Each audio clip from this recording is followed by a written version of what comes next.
আসসালামু আলাইকুম সুপ্রিয় দর্শক মণ্ডলী। প্রথম আলো, ডেইলি স্টার এই সম্পর্কে আপনারা জানেন যে প্রথম আলো শুধুমাত্র একটি মিডিয়া নয়, আমাদের বাংলাদেশের সবচেয়ে বড় শত্রু দেশ ভারত, সেই ভারত নিয়ন্ত্রিত একটি শক্তি। 1998 সালে এই প্রথম আলো পত্রিকার জন্ম। আমরা সাধারণ দৃষ্টিতে এটাকে একটি প্রিন্ট মিডিয়া হিসেবে দেখছি, বাস্তবে এটা একটা বিদেশি শক্তির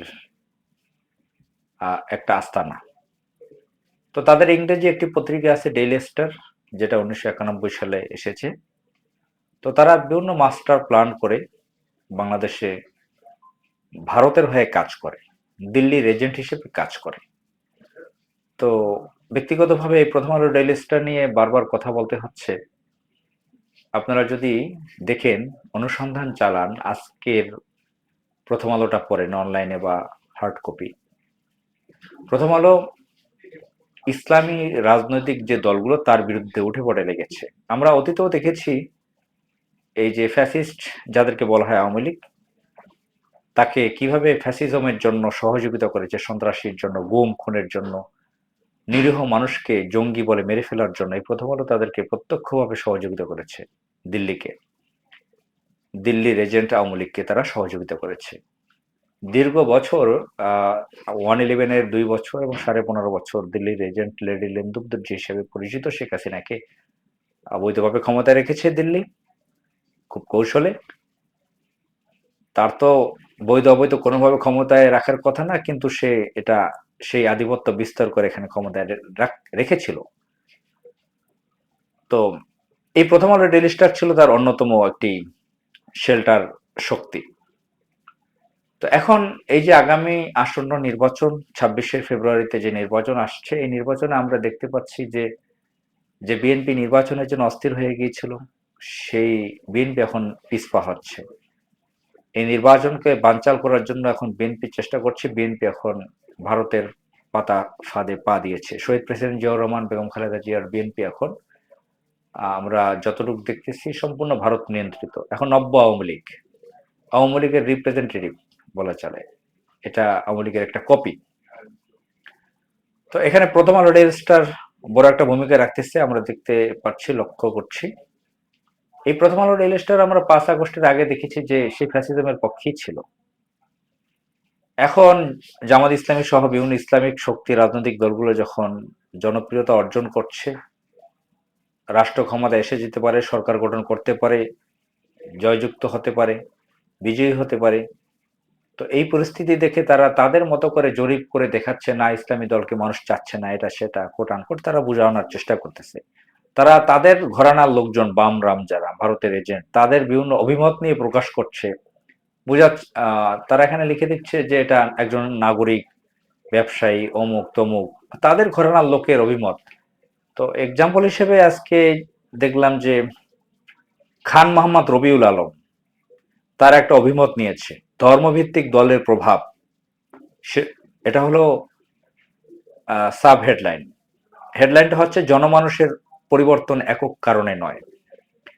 তো এখানে তার অভিমতটা আমি পড়লাম। মারাত্মক লেভেলের অ্যালার্জি ইসলামিক দল নিয়ে। এটা ভাবা যায়, চিন্তা করা যায়, 5 আগস্টের পরেও প্রথম আলোর লোকরা, দিল্লির এজেন্টরা ইসলামিক দল জামাত ইসলামের বিরুদ্ধে কিভাবে এখানে অভিমত দেয় তা প্রকাশ হয়। প্রথম আলো এই আয়োজনগুলো করে দিচ্ছে।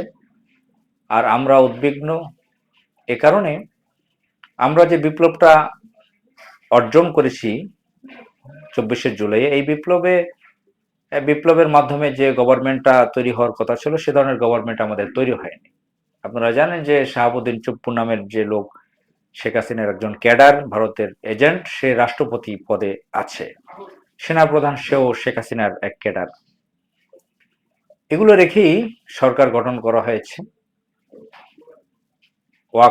ওয়াকারুজ্জামান সেনাপ্রধান, তাকে স্মরণায় চুপ্পু সেখানে রয়ে গেছে, এবং যাদেরকে উপদেষ্টা বানানো হয়েছে তার গুরুত্বপূর্ণ কয়েকজন হচ্ছে প্রথম আলো ডেইলি স্টারের প্রোডাক্ট, প্রথম আলো ডেইলি স্টারের লোক হিসেবে পরিচিত।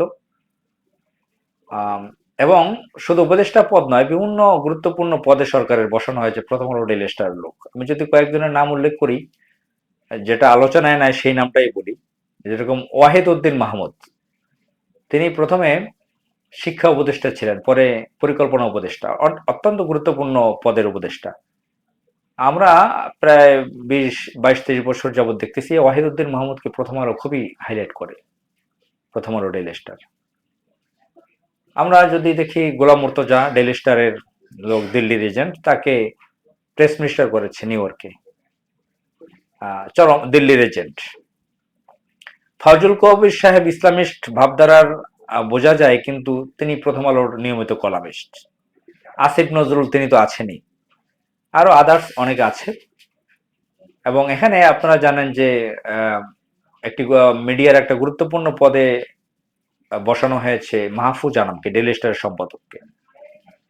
আমরা দেখেছি যে আসিফ মাহমুদ সজীব ভুঁইয়া নামের একজন তরুণ ছাত্র উপদেষ্টা, যে এলজিআরডি উপদেষ্টা এবং ক্রীড়া উপদেষ্টা। সে 5 আগস্টের পরে প্রথম আলোতে গিয়ে অনুষ্ঠানে জয়েন করেছে, তাদের সাথে কোলাকুলি হ্যান্ডশেক করেছে, তাদের টাকায় একটা বই বের করেছে, প্রথম আলোর টাকায়।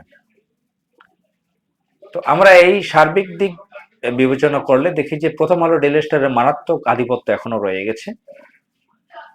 অনেক দেশে যে সকল দেশে বিপ্লব হয়েছে, আমরা যদি ইতিহাস দেখি, স্টাডি করি, তাহলে দেখা যাবে যে বিপ্লব হলে ফ্যাসিবাদ বা সন্ত্রাসের পক্ষে অগণতান্ত্রিক এখন একতান্ত্রিক সরকারগুলোর পক্ষের মিডিয়াগুলোকে ভেঙে দেওয়া হয়। আমাদের বাংলাদেশে যে দিল্লির এজেন্ট হিসেবে পরিচিত যে মিডিয়াগুলো, electronics media, print media, online media, কোনো মিডিয়া হাউসকে গড়িয়ে দেওয়া হয়নি। এটা নিয়ে ইনকিলাব মঞ্চ সহ বিভিন্ন জায়গায় আলোচনাও আমরা দেখেছি যে একটা ভুল হয়েছে হয়তো, যে এই প্রথম আলোকে শেষ করে দেওয়া হয়নি।